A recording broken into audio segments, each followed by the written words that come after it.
وہ حرام کام یا وہ ناجائز کام جن کو معمولی سمجھ لیا گیا ہے، مطلب وہ کام جو روزمرہ کی زندگی میں ہوتے ہیں ہم سے، جس کو ہم نے معمول بنا لیا، لیکن شریعت اس کو حرام قرار دیتی، شریعت اس کو ناجائز قرار دیتی، شریعت اس کام کرنے سے منع کرتی ہے۔ اور زندگی کے انشاءاللہ 10 شعبوں میں، 10 جو زندگی کے شعبے ہوتے ہیں، ان شعبوں میں کون کون سے وہ کام ہے جو حرام ہے، جن کو نہیں کرنا چاہیے، ناجائز ہے، نہیں کرنا چاہیے، وہ رکھنے کی کوشش کروں گا۔ یقیناً پوری باتیں تو ہر اس میں نہیں آئیں گی، کچھ اہم باتیں ان شعبوں سے، جیسا مثال کے طور پہ توحید کے معاملے میں، اتباع سنت کے معاملے میں، تجارت کے معاملے میں، عام طور سے جو معاملات ایک دوسرے سے اس معاملے کے اندر ہوتا ہے، شادی بیاہ کے معاملے کے اندر، اور ایسے ہم انشاءاللہ اس الگ الگ پارٹس دیکھیں گے کہ وہ کام جو شریعت نے حرام قرار دیا، ناجائز قرار دیا، منع کیا، یا پھر جس کو ہم کہیں گے وہ منع ہے لیکن ہم پھر بھی اس کو کرتے ہیں، تو وہ حرام کام جن کو معمولی سمجھ لیا گیا ہے، جو موسٹ کامن ہے، وہ رکھنے کی انشاءاللہ جس جمعہ خطبہ میں جو ہے کوشش کروں گا۔ اب آئیے، سب سے پہلی چیز تو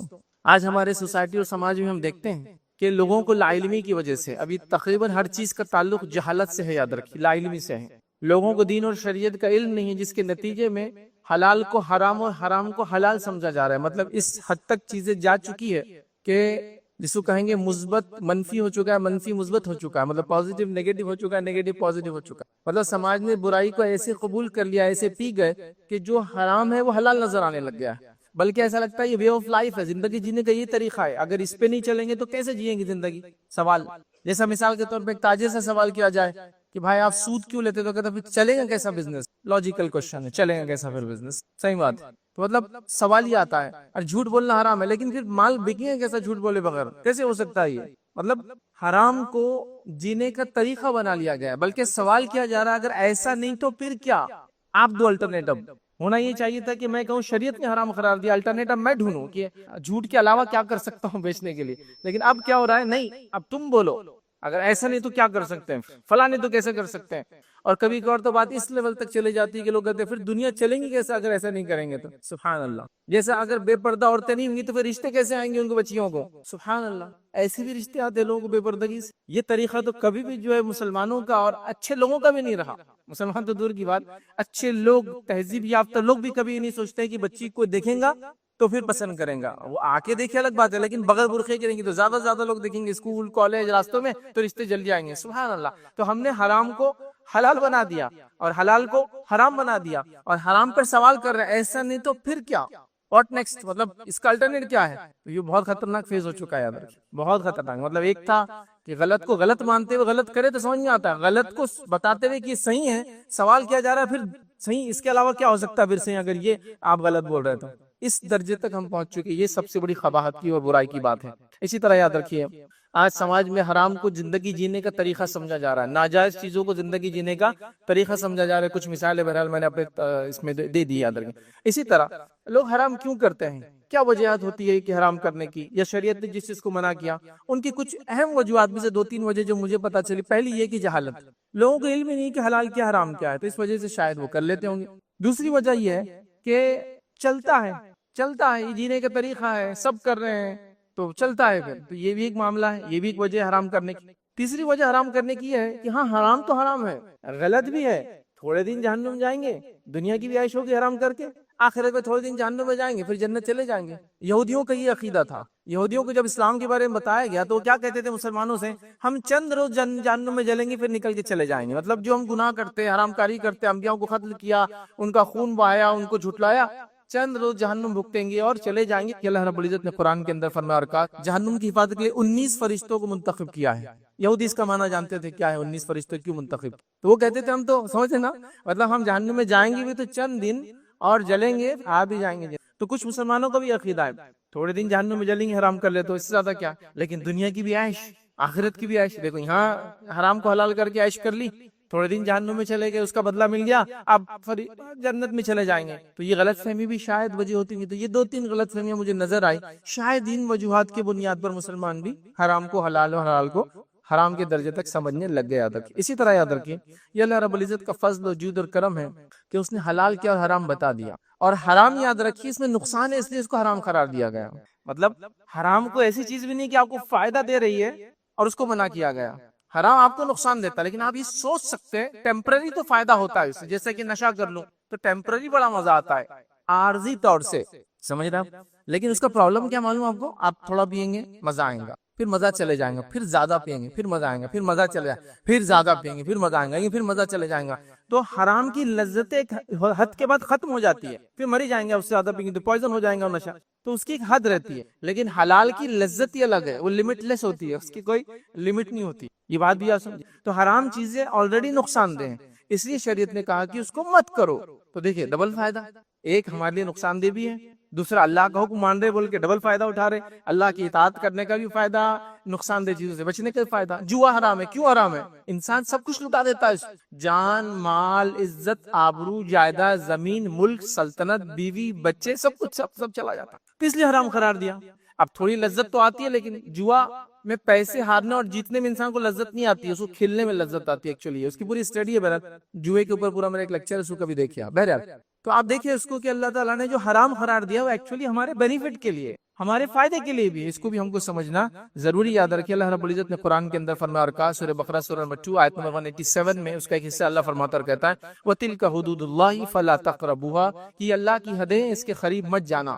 اور حرام چیزیں یاد رکھیے یہ بڑی ڈینجرس چیزیں ہیں. اب اس کی تفصیلات میں نہیں جائیں گے کہ حرام کیا ہے، بس ایک مثال اللہ کے رسول نے دی کہ ایک انسان اپنی بکریوں کو چراتا ہے، اور اس بکریوں کو جہاں وہ چراتا ہے تو وہاں بادشاہ کی چراگاہ بھی ہے جہاں بادشاہ کے جانور چرتے ہیں. تو ایک چرواہے کو معلوم اس کا جانور اگر بادشاہ کی چراگاہ میں جائیں گا تو کیا حال ہوگا، سمجھ رہے آپ؟ تو ویسی حرام چیزیں یہ اللہ کی حدیں ہیں، اس کے اندر نہیں گھسنا چاہیے، ورنہ پھر اللہ رب العزت بدلہ لیتا ہے. جیسا بادشاہ کا چراگاہ ہے، یہ اللہ کے رسول کی مثال دے رہا ہوں میں، اپنی نہیں دے رہا ہوں. آپ نے کہا ایسا بادشاہ کی چراگاہ ہوتی ہے، اور ایک چرواہا جو عام جانور چراتا ہے اس کو معلوم ہے اس میں نہیں گھسنا، اس میں گھسے تو سزا ملتی. پھر تو حرام چیزیں اللہ کی جو ہے وہ حدود ہے، اس میں نہیں گھسنا چاہیے، چونکہ اللہ نے اس کو منع کیا ہے، میں نے اور آپ نے نہیں، اپنی سمجھ سے نہیں، اللہ نے کہا ہے. اب اس میں داخل ہوں گے تو پھر اللہ کی حدود میں داخل ہو رہے ہیں، پھر اللہ رب العزت بدلا لیں گا اس کا. تو ڈینجرس بات ہے، بہت بچنا بھی چاہیے برا.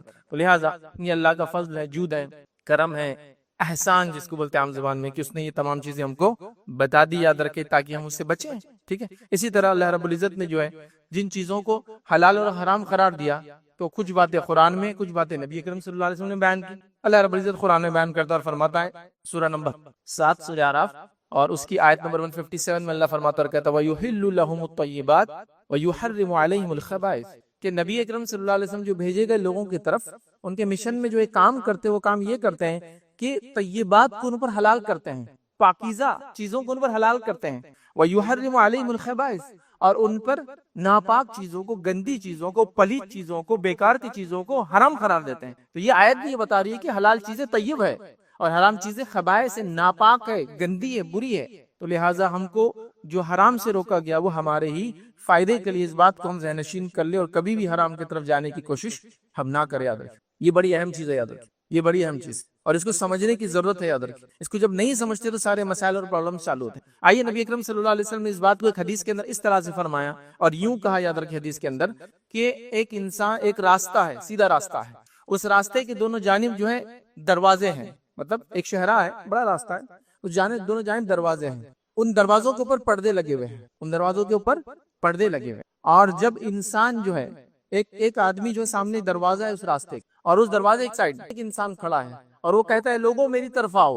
ایک آدمی جب پردے کو ہٹانے کی کوشش کرتا ہے تو کہتا ہے انسان اس پردے کو مت ہٹانا، اگر تو نے اس کو ہٹایا تو اس میں سے تو گزر جائیں گا. پھر نبی اکرم صلی اللہ علیہ وسلم نے اس کا پورا معنی سمجھا. جو شہرا ہے وہ صراط مستقیم ہے، جو سیدھا راستہ ہے جس پہ گیٹ دروازہ ہے وہ صراط مستقیم ہے، یاد رکھیں. ٹھیک ہے. وہ جو اوپر سے شخص آواز دے رہا ہے لوگوں میری طرف آؤ، وہ قرآن ہے جو لوگوں کو ہدایت کی طرف صراط مستقیم کی طرف بلاتا ہے. جو راستے کے دونوں طرف دروازے لیفٹ اینڈ رائٹ سائڈ، یہ اللہ کی حرام کردہ چیزیں ہیں. مطلب راستے کے اندر دروازے جس میں جا سکتا ہے آدمی لیکن حرام کردہ چیزیں، اس پر اللہ نے پردے بھی ڈال دیے ہیں کہ مت دیکھو اس کے طرف، مت جاؤ، مطلب بتا دیے گئے.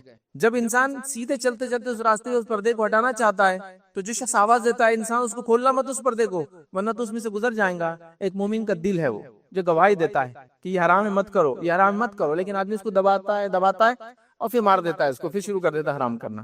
دیکھیں حرام جب شروع کرتا ہے نا تو بہت ملامت ہوتی ہے تھوڑے دن، لیکن بعد میں ختم ہو جاتی ہے. تو بہرحال اس کا دل اس کو ملامت کرتا ہے غلط ہے مت کرو غلط ہے، لیکن آدمی دلاسائے دیتا، ریفرنسز ڈھونڈتا، دلائل نکال ہی لیتا اپنی بات کو ثابت کرنے کے لیے. بہرحال تو یہ ایک مثال دی گئی، قرآن کیسے بلاتا ہے ہدایت کی طرف، اور حرام چیزیں کیسی ہے جو صراط مستقیم پہ ہے اور وہ رکھی گئی ہے، اس پہ پردے ہیں، اس میں جانا نہیں چاہیے. بہرحال اسی طرح یاد رکھیے حرام حلال کے تعلق سے اللہ رب العزت کے فضل اس نے ہم کو بتا دیا تاکہ اپنی نفسوں کو ہم بچا لے. یاد رکھیے اسی طرح یاد رکھیے ہمیں چاہیے کہ حرام چیزوں کو چھوڑ کر یاد رکھیں, اور وہ بہت کم ہے, یہ بات بھی بڑی خاص ہے. حرام چیزیں بہت زیادہ نہیں ہے کیا بولیں گے وہ لمٹ لیس حرام ہے, چند چیزیں حلال ہے, نہیں, تقریباً چیزیں حلال ہے, چند چیزیں حرام ہے.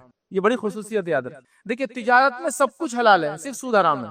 کھانے پینے میں سب کچھ حلال ہے سوائے مردار, غیر اللہ کا نام جس پہ لیا گیا, مردار, سور کا گوشت اور خون, یہ حرام ہے, باقی سب حلال. دیکھیں کتنا آسان ہے. وضو ہمیشہ رہتا ہے, انسان اگر کر لے تو چند چیزوں سے ٹوٹتا ہے, وہ بتا دی گئی. تو کیا حرام ہے بتا دیا گیا. مطلب ایسا نہیں کہ ہر چیز حرام حرام حرام حرام حرام ایک آدھ حلال, نہیں, حلال حلال حلال حلال ایک آدھ چیز حرام ہے. بہت قلیل چیزیں ہیں, تھوڑی چیزیں حرام ہیں. دیکھیے نا صرف سود حرام ہے تجارت میں, باقی سب حلال ہے. اب کیا سب چیزیں آپ کو اجازت دی جا رہی, صرف کہا سود پہ مت کرو, کتنی بڑی بات ہے. کھانے میں 4 چیزیں منع کی گئی, باقی کہا سب کھا سکتے ہو تم, ہاں پسند نہیں ہے تو مت کھاؤ, ایک الگ بات ہے. اب کوئی سوال کریں گے جام کھانا حلال ہے حرام ہے, اس کی کوئی دلیل کی ضرورت نہیں. چاروں میں سے ہے کیا, غیر اللہ کے نام پہ لیا گئی چیزوں میں سے ہے کیا, سور کا گوشت ہے کیا, وہ ہاں ٹھیک ہے. تو یہ 4 چیزیں بس منع کی گئی, بس اس میں نہیں ہے تو پھر حلال ہے نا. تو یہ بڑی اہم چیز ہے. تو حرام بہت کم چیز ہے, حلال تقریباً ہر چیز حلال ہے اس کے علاوہ. تو اس بات کو بھی سمجھیں, تو یہ اللہ کا بڑا فضل ہے یاد رکھ. اب ہم کو اس کو سمجھنے کی ضرورت. اب اللہ نے حلال اور حرام کیوں رکھا. کوئی سوال کر سکتا ہے, نوجوان ہے, لاجیکل کوشچن پوچھتے ہیں نوجوان, پوچھنا چاہیے, اچھی بات ہے. تو حرام کیوں کیا, اس سے کچھ حکمتیں بتائی جاتی ہے. تو پہلی حکمت یہ کہ اللہ اس سے آزمانا چاہتا ہے, آپ کو ٹیسٹ لینا چاہتا ہے, ٹھیک ہے, کہ رکتے ہو یا نہیں رکتے ہو, سنتے ہو یا نہیں سنتے ہو. دوسرا امتحان ہے جنتی اور جہنمیوں کے بیچ میں جو اللہ لینا چاہتا ہے کہ کون بندے جو سن کے آتے ہیں اور کون بندے جو نہیں سن کر آتے ہیں. تو یہ امتحان ہے جنتی اور جہنمیوں میں. کیا تیسری وجہ جو بتائی گئی وہ یہ مومن اور منافق کا فرق. مومن تو اللہ اور اس کے رسول کی بات چاہے سمجھ میں ہو نہ سمجھ میں عمل کر لیتا ہے. منافق کا ایسا رہتا ہے کہ اس نے تو راستہ نکالنا ہی ہے سوال کر کے, چونکہ سو کرنا نہیں ہے. تو مومن اور منافق کا فرق. اسی طرح جو چوتھی وجہ جو بتائی جاتی ہے وہ یہ ہے حلال میں فائدے ہیں, حرام میں نقصان ہے. تو اللہ لوگوں کو بچانا چاہتا ہے نقصان سے اور دینا چاہتا ہے فائدے. حرام میں نقصان ہے, حلال میں فائدے ہیں. تو اللہ فائدے دینا چاہتا ہے مومنوں کو, نقصان سے بچانا چاہتا ہے. شراب پینے والی قومیں برباد ہو گئی ہیں, جوا کھیلنے والے ملک کے ملک برباد ہو چکے ہیں, زنا کرنے والے ملک برباد ہو چکے ہیں, بچے پیدا نہیں ہوتے ان کے پاس. اب ان کو آبادیوں کے لیے وہ ہمارے ایسے ملکوں کو کہہ رہے بھائی بھیجو لوگوں کو, ہر سال ہم کو 2-5 لاکھ لوگوں کی ضرورت ہے. سنتے ہیں نا آپ, اسپین ہے, اٹلی ہے, کینیڈا ہے, ہر سال ان کو 2 سے 3 لاکھ لوگوں کی ضرورت, چونکہ مرد مرتے جا رہے ہیں, نئے لوگ بچے پیدا کرتے نہیں. چونکہ یہ حرام کی دین ہے, زنا کی وجہ سے کسی کو پتا نہیں کون کس کی اولاد لے آدھو کو پیدا کرنا نہیں چاہتا ہے, بچے پیدا ہی نہیں ہوتے. اور نکاح کی برکات دیکھیے, آپ کو معلوم ہے آپ کی اولاد کو نہیں, وراثت صحیح جگہ جانے والی ہے, سارے مسائل صحیح ہیں. ٹھیک ہے, فائدے بھی ہیں نا, ملک برباد ہو رہے دیکھو نا, جوئے کی وجہ سے, زنا کی وجہ سے, سود کی وجہ سے, دیکھو تو صحیح. اور جو لوگ یہ نہیں کرتے پھل رہے اور پھول رہے, ٹھیک ہے, ان کی ترقی زیادہ نظر نہیں آتی ہے, لیکن پھگے کے جیسا کوئی ترقی ہو جس کو پن مارتے پڑ جائے تو کیا ترقی ہے نا. تو سمجھو اس بات کو. تو اللہ تعالیٰ کیا چاہتا ہے, مومنوں کو فائدہ دینا اور نقصان سے بچانا چاہتا ہے. تو یہ بہرحال اس کی حکمتیں کچھ علماء لکھتے ہیں کیوں اللہ نے حرام کر دیا. اب چلیے آئیے, پہلا جو آج کا پوائنٹ ہمارا رہے گا, اس چیز کو سمجھنے کے بعد جو ہمارا ٹاپک تھا کہ وہ کام جو حرام یا وہ چیزیں جو ناجائز اور حرام ہے جس کو حلال یا معمولی سمجھ لیا گیا, مطلب کر رہے ہیں لوگ, ان میں آج پہلی چیز جو میں انشاءاللہ آپ کے سامنے رکھنے کی کوشش کروں گا, اور سلسلے وار ہم ایسا 10 پارٹ میں اس کو انشاءاللہ دیکھیں گے. وہ پہلا یاد رکھیں, نماز کے معاملے میں تھوڑے سی باتیں میں ایسے رکھوں گا, پوری نہیں, تھوڑی سی باتیں جو جائز نہیں ہے یا حرام ہے, جس کو معمولی سمجھ لیا گیا. لوگ اس کو زیادہ جس کو کہیں گے اس پہ نظر ثانی بھی نہیں کر رہے, کرتے چلے جا رہے ہیں. تو وہ کیا کام ہے جن سے ہمیں بچنا چاہیے.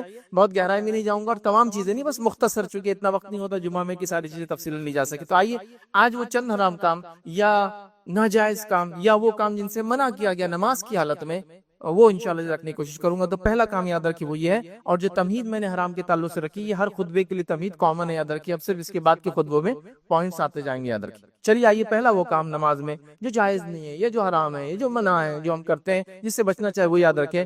نماز میں عدم اطمینان رکھنا, مطلب نماز کو اطمینان سے نہیں پڑھنا, بے چینی کے ساتھ کنٹینیوس حرکات اور سکنات, کنٹینیو سمجھ نا, بال سیدھے کیے جا رہے ہیں, ٹوپی جمائی جا رہی ہے, رومال سیدھا کیا جا رہا ہے, سوپ کو کھینچا جا رہا ہے, بلیزر سیدھا کیا جا رہا ہے, چشمے کو سیٹ, دیکھیے کنٹینیوس کچھ لوگ نماز میں عدم اطمینان میں رہتے ہیں. مطلب کنٹینیوس نماز میں جو خشوع اور خضوع وہ چھوڑ کر عدم اطمینان نہیں ہوتا, اطمینان کے خلاف کام کرتے ہیں یا کبھی جلد بازی کرتے ہیں. مطلب اطمینان سے نماز نہ پڑھتے, اسپیڈلی نماز پڑھی جا رہی ہے, اتنی زیادہ اسپیڈ سے کہ جس کی کوئی انتہا نہیں, یاد رکھے, جس کی کوئی انتہا نہیں. اتنی کہ مطلب نمازوں کے جو پوسچرز ہوتے ہیں, نمازوں میں جو چیزیں آپ کرتے ہیں, اس کے اندر ضروری ہے کہ آپ کی ہڈیاں سکون میں آ جائے, اتنی دیر کھڑے ہونا چاہیے. جیسے کہ آپ اگر قیام میں کھڑے تو اتنی دیر کھڑے ہو کہ ریڑھ کی ہڈی سکون میں آ جائے, اور اس کو سکون میں آنے کو ٹائم لگتا ہے. جب اٹھتے ہیں تو سیدھے ہوتے من کے اس کے آرام سے سورہ فاتحہ پڑھیں گے, زمین سورہ ملائیں گے, پھر رکوع کرے, اتنی دیر رکوع کرے کہ ریڑھ کی ہڈی پھر سکون میں آ جائے, ورنہ ہاں بس جھکا اور اٹھا, سکون میں آ جائے.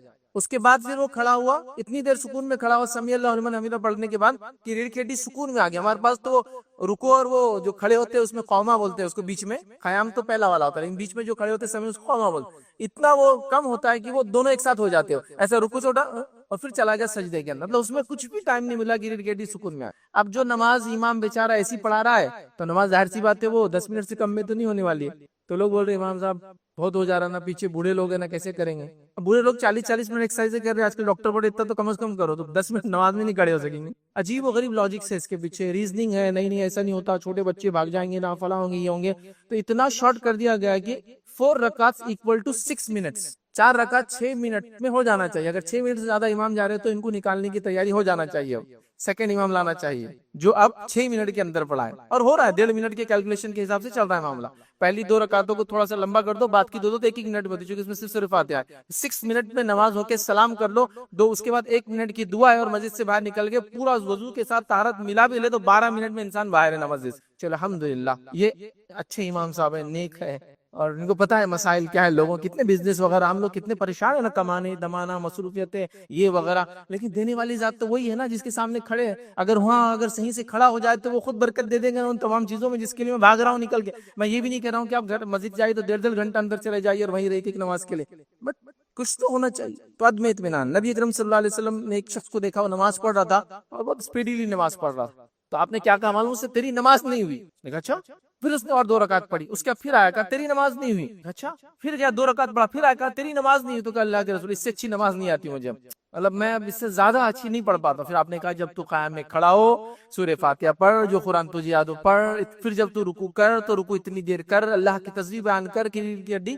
ہڈیاں سکون میں آ جائے, ترتیب میں آ جائے. پھر تو اس کے بعد کھڑا ہو, اس کے بعد اتنی دیر کھڑا ہو کہ تو ریڑھ کی ہڈی سکون میں آ جائے. اس کے بعد تو سجدہ کر, اتنی دیر سجدہ کر کہ ریڑھ سکون میں آ جائے, مطلب سمجھے سب ہڈی الائن ہو جائے, آدمی ریلیکس ہو جائے. پھر اس کے بعد اٹھ, اتنی دیر بیٹھ دونوں سجدوں کے بیچ میں کہ ریڑھ کی ہڈی سکون آ جائے. پھر اس کے بعد دوسرا سجدہ کر, اتنی دیر سجدہ کر کہ ریڑھ سکون میں آ جائے.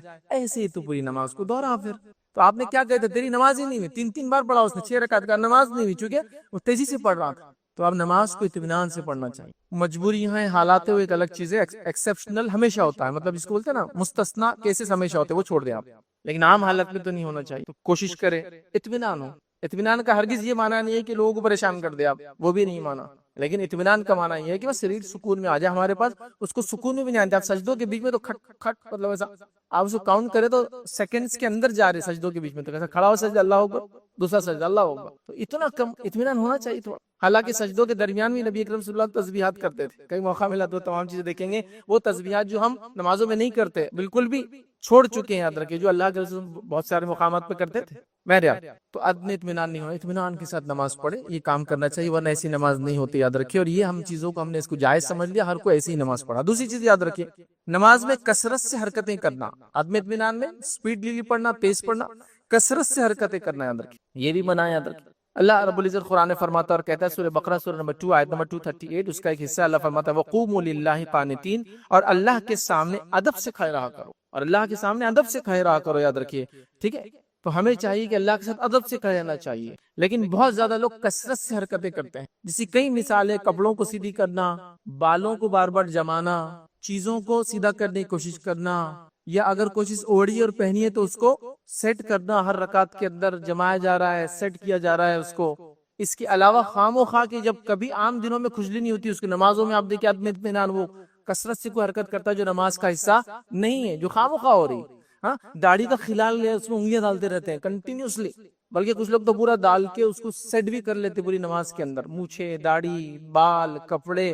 اور یہ غیر شعوری طور سے, مطلب وہ ہو سکتا کانشیسلی نہیں کرتے, اپنے اس کو بولیں گے ہوش میں نہیں, لیکن وہ ایک آدمی کیفیت میں کھڑا ہے تو اب اس کو عادت ہی ہوگی کہ رکعت باندھے تو بس شروع ہو جائے, بس رکعت باندھتے ہی سب چیزیں شروع ہوتی ہیں. حالانکہ عام حالت میں کبھی وہ کسی کلائنٹ کے سامنے بزنس پہ ایسا یوں نہیں کریں, ہاں کیا ہونا آپ کو نہیں کریں گے, لیکن نماز میں آتے ہی دیکھیے عدم اطمینان, اور اس کی مختلف حرکتیں, مطلب جس کو میں گنوا بھی نہیں سکتا, نیچے سے اوپر تک, چھوٹی سے بڑی تک, ایکسٹرا حرکتیں, کچھ مطلب اتنی زیادہ ایکسٹرا حرکتیں کہ وہ پارٹ ہی نہیں نماز کا, لیکن اتنا زیادہ کیا جاتا ہے کہ نماز کا پارٹ نظر آتی ہے. دیکھیے اب کرتا پاجامہ پہنا ہوں, جب بھی رکوع سے اٹھتا ہوں وہ پارٹ ہے، مطلب وہ اس کو یاد بھی نہیں رکھنا، اس کو سیدھا کرنا ہے، وہ اس کا حصہ نہیں ہے نماز کا. کبھی ہو جاتا ہے، آپ کا اٹک جاتا ہے، ٹھیک، ریگولرلی وہ عادت بن جاتی ہے. پھر ایک ٹائم آتا ہے وہ آپ اس کو سوچتے بھی نہیں اور کرنے لگ جاتے ہیں، مطلب وہ بغیر سوچے سمجھے ذہن عادی ہو جاتا ہے.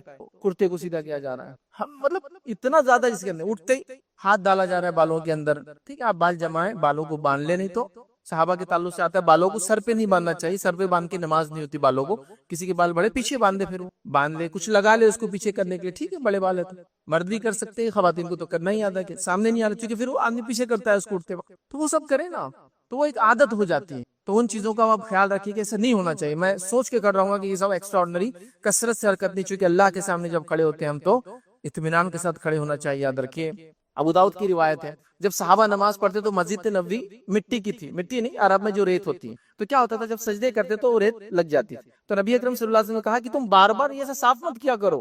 پیشانی کو، ہاں ایک آدھ بار کنکر وغیرہ لگ جائے تو صاف کرو. ابو داؤد کی روایت میں ایسا کیا ہوتا تھا، جب رکوع سجدے میں جا کے اٹھے صاف کرے، پھر سجدے میں جا کے اٹھے صاف. حالانکہ ریت میں جو ریت چپکتی ہے وہ چپتی نہیں، یاد رکھی. لیکن آپ نے فرمایا اگر چبھے کرے کوئی چیز تو ہٹا لو، لیکن ایسا کنٹینیوس پروسیس نہیں کہ ہر بار سجدہ کیے مٹی کو ہٹایا، پھر سجدہ کیے پھر مٹی کو ہٹایا، پھر کھڑے ہوئے پھر مٹی کو نہیں کرنا چاہیے. تو اللہ تعالیٰ نے فرمایا مٹی وغیرہ جو ہے اگر بہت ضروری ہو تو کنکر وغیرہ تو سدھار لو، ورنہ اس کو سدھارنے کی یا صاف کرنے کی ضرورت نہیں ہے، چونکہ یہ ایکسٹرا حرکت ہے، اس کی نماز میں ضرورت نہیں ہے. تو آپ نماز پڑھ رہے ہیں کہ دھول مٹی، اگر آپ نماز پڑھ رہے ہیں اس کو بار بار ہوتا ہے دھول مٹی کو، لوگ رکوع سے سجدوں میں بھی اٹھتے ہیں اور صاف کرتے ہیں. نماز میں کیا صاف کرنا، نماز پڑھ لو اس کا صاف کرو کرنا ہے. ٹھیک ہے، تو ریت وغیرہ کو اس طرح سے صاف کرنے سے نبی اکرم صلی اللہ علیہ وسلم نے منع کیا ہے، چونکہ یہ اطمینان کے خلاف ہے. یہ ایک ایسا عمل ہے جو نماز کا حصہ نہیں ہے. ہاں، نماز کو سدھارنے میں کوئی عمل آپ کرتے ہیں جو کہ ایکسٹرا بھی ہو نماز سے تو بھی چلے گا. جیسے کہ ایک آدمی بہت صحت مند ہے تو جس کو اٹھنا مشکل ہوتا ہے نماز میں رکوع میں سے، تو وہ کیا کرتا ہے سجدے میں سے جب اٹھتا ہے تو پیر کو آگے رکھ کے اٹھتا ہے. حالانکہ ہم دونوں پیر کو ایک ساتھ اٹھا ہوتا ہے لیکن صحت زیادہ ہے تو ایک بار آگے رکھیں گا، پھر کھڑا ہوں گا، پھر پیر کو پیچھے لیں گا، پھر کھڑا ہو جائیں گے. یہ جائز ہے. ریزن یہ نماز کو صحیح کرنے کے لیے بیچارہ کر رہا ہے. ایک آدمی اس کے ہاتھ کو کچھ مار وغیرہ لگا ہے، وہ اٹھتا نہیں ہے، تو وہ نماز میں اٹھنے کے بعد ہاتھ کو پکڑ کر ادھر لا کر پھر یوں کرتا ہے، یہ بھی جائز ہے. یہ ایکسٹرا حرکت نہیں ہے، چونکہ نماز کو سدھارنے کے لیے کر رہا ہے بیچارہ، چونکہ اس کے ہاتھ کا مسئلہ ہے، اس کی صحت کا مسئلہ ہے، تو یہ ایک الگ بات ہے. لیکن ہم خواہ مخواہ کر رہے ہیں، نہ کوئی صحت کا مسئلہ ہے، نہ کوئی نماز کا مسئلہ ہے، نہ کوئی وہ نماز کو سدھارنے کے لیے حرکت ہو رہی ہے، کثرت سے حرکتیں کرتے ہیں. یہ منع یاد رکھیے، اس سے روکا گیا یاد رکھیے. اسی طرح یاد رکھیے، تیسری چیز یاد رکھیے نماز میں جو جائز نہیں، جس کو ہم معمولی سمجھتے ہوئے دوران نماز یاد رکھیے مقتدی کا امام سے آگے چلنا، حتیٰ کہ ساتھ چلنا بھی علماء نے کہا منع ہے، نہیں کرنا چاہیے. آگے چلنا حرام ہے اور وہ نماز ہی نہیں ہوتی، معلوم آپ کو. آپ سے فرما رہے ہیں انہیں ایسا نہیں کرنا چاہیے، انہیں ڈرنا چاہیے کہ اللہ ان کا سر گدھے کا نہ بنا دے ان کی حرکت کی وجہ سے. ہمارے پاس تو مطلب ایک سسٹم بنا ہوا ہے. سسٹم کیسا بنا ہے، میں یہ امام صاحب کے پیچھے پڑتا ہوں ماشاءاللہ، مجھے ایگزیکٹلی معلوم ہے امام صاحب کتنی دیر میں اٹھ جاتے رکوع سے، تو ان کے بولنے سے پہلے میں اٹھنا شروع کر دیتا ہوں. کامن ہے بالکل. آپ دیکھیں کبھی آپ نماز پڑھ رہے ہو سامنے والا رکوع میں جا رہا، میں تو قاعدے میں رکوع میں کیسا، اس کو معلوم امام صاحب رکوع میں جھکنا شروع ہو گیا، اس نے سائڈ سے دیکھ لیا شروع ہو گیا ہو. آپ رکوع یا کوئی بھی حرکت نماز میں جب تک نہیں کر سکتے جب تک امام کی آواز نہ آئے، اس کے ایکشن پہ آپ کو ایکشن نہیں لینا ہے، اس کے آواز پر ایکشن لینا ہے آپ کو. جب وہ کہ اللہ اکبر جب یہ سنے تو ایکشن لینا ہے، اس کے ایکشن کو دیکھ کے آپ ایکشن شروع نہیں کر سکتے. جیسا کہ امام صاحب نے یوں کرا تو آپ کھڑے ہو گئے یوں کر کے، اس سے پہلے شروع ہو گئے، نہیں، آواز آنا چاہیے اس کے اللہ اکبر، تب آپ کریں گے اللہ اکبر. اللہ اکبر رکوع میں جا رہا ہوں تب آپ آواز پہ، اس کے ایکشن پہ نہیں کہ دکھ رہا ہے کہ سامنے کھڑا ہے تو جھک رہا ہے تو میں بھی جھک جاؤں، نہیں، چونکہ آپ کو اس کا حکم سننا ہے. جب وہ دیتا ہے، جب وہ حکم دیں گا مطلب اللہ اکبر کہیں گا، یہ حکم ہے، اب آپ کو ایکشن شروع کرنا ہے. ہمارے پاس امام سے سبقت لے جاتے لوگ بھائی. آپ سلام میں دیکھ لیجئے لوگوں کو، چونکہ سلام میں اس لیے دیکھ لیجئے کہہ رہا ہوں چونکہ آپ کو دکھتا بھی، آپ یوں رہتے السلام علیکم ورحمۃ اللہ اور اس کا سلام ادھر رہتا. آپ تو پہلا سلام کر رہے ہیں اور ابھی امام دوسرے کی طرف جا رہا ہے اور وہ آپ کی طرف بازو والا دیکھ رہا ہے، آپ کو تو ظاہر سی بات ہے دکھ بھی جاتا ہے، اس لیے بولا دیکھ لیجئے نماز میں نہیں، چونکہ آپ کا چہرہ اس کی طرف ہے، اس کا چہرہ آپ کی طرف ہے. مطلب وہ اتنا ایڈوانس چل رہا ہے کہ آپ کا بھی سیدھا سلام ہوا تو اس کا الٹا بھی ہوگا، وہ آپ کی طرف دیکھ رہا ہے اور آپ پریشان کی یہ کیا کر رہا ہے آدمی.